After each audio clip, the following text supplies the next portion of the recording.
Okay, isang mapagpalang araw mga technician, mga DIY, mga master. Meron po tayo ditong repair na wall fan. Ito po ay Centrex. So, testing natin para malaman natin kung anong problema nito. Wala na po siyang wala nang knob. Bale, hila-hila na lang. So, ito testing natin. Saksak natin. Number 1 natin. So wala. Hindi umikot. Number 2. Number 3. Ayan. Check natin sa check natin ang resistance. Times 1 ang range natin. Naka number 3 na po ang settings.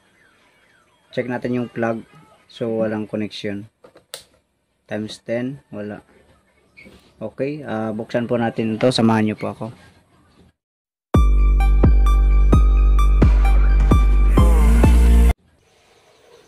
Ito, natanggal na natin ang kanyang cover, kaya tatanggalin pa natin ang mga 4 na screw dito, yung pinaka winding, yung motor. Tapos ito. So tanggalin pa natin yan. Dito na buksan na natin ang kanyang, natanggal na natin ang kanyang motor. So bali dito tayo maghanap kung may connection pa ang mga wiring na dito, mga winding. Ito yung kanyang mga terminal. So meron yung 6 na terminal. Tapos bali 8 na connection.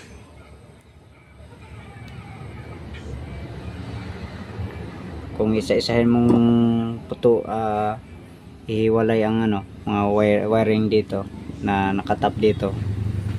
So bali 8 po yan lahat.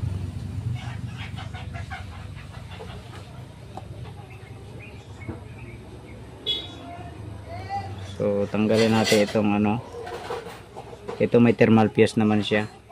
So madalas kasi dito sa encounter na ganitong design na motor ay walang thermal fuse. So ito meron namang thermal fuse. Sana thermal fuse lang ang sira. Kasi kung okay ang thermal fuse nito, tapos walang reading ang ang papunta dito sa plug, papunta dito, maaaring may open pang iba. So tanggalin natin ito.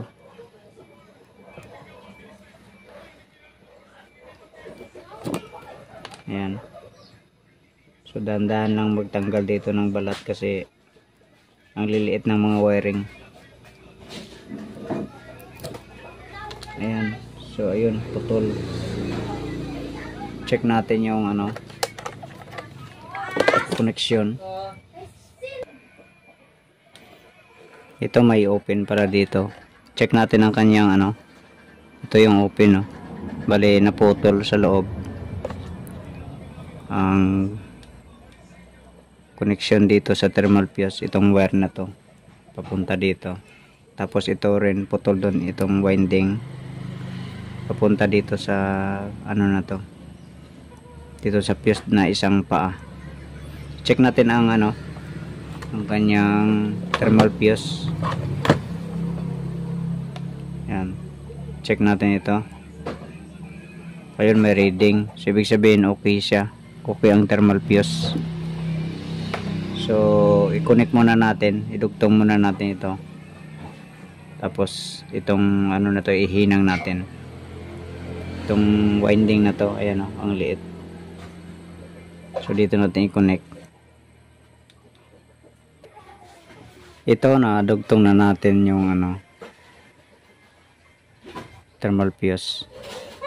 Ayan, so dalawa yung dinugtong natin. Ito na to, dito lang naman to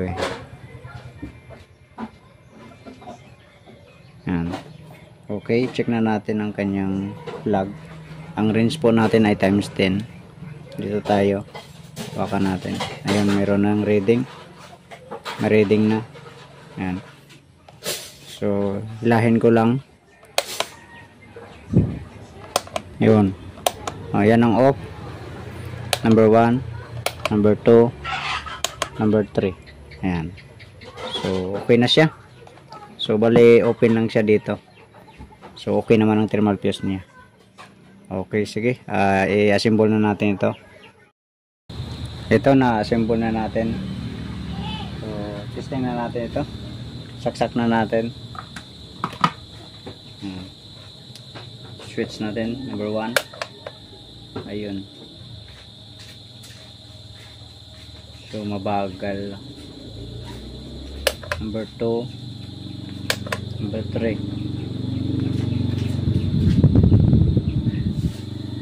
So mabagal na ang ikot.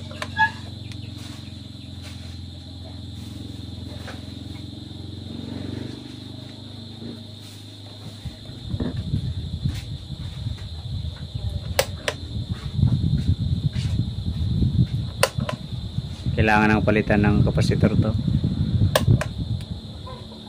So palitan ko ulit kapasitor. Bali ang kanyang kapasitor ay 1.5 UF. So i-check natin.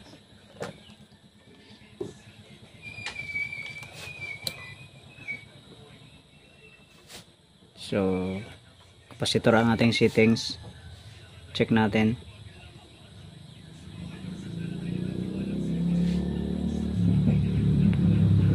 299 nanofarad.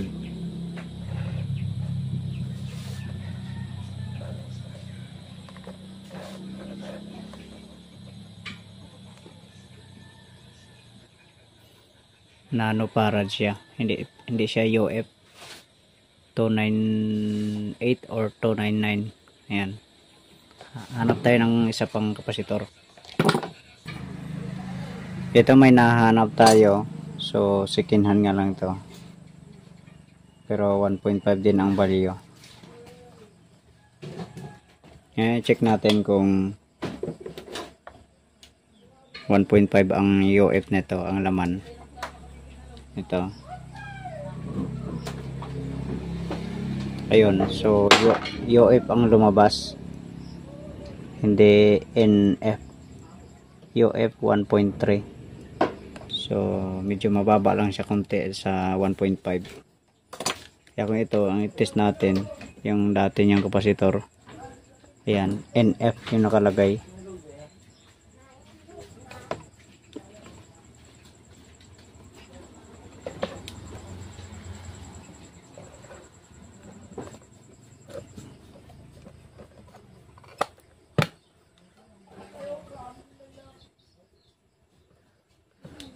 Ayan.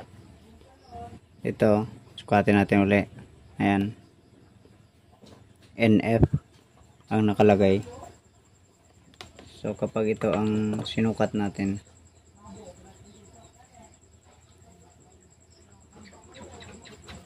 UF 1.3. So ito yung ikabit natin.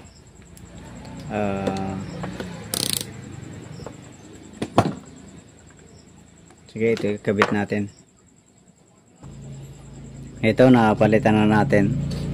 So testing muna natin. Kinabitan na muna natin ang blade.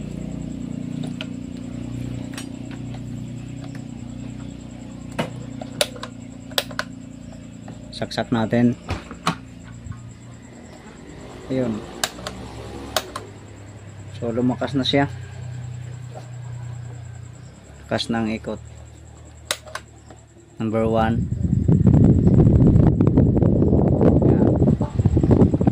Number 2.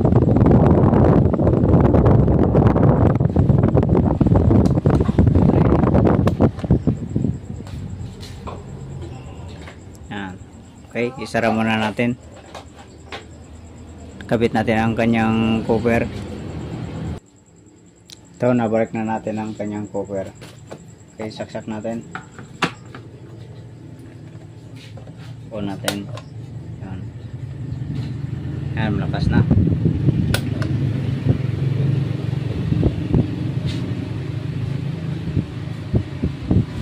Ito naman ang kanyang ito yung sa swing niya.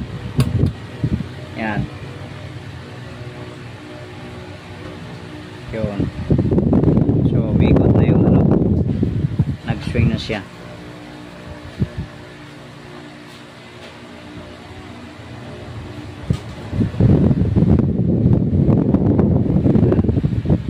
Okay, sige.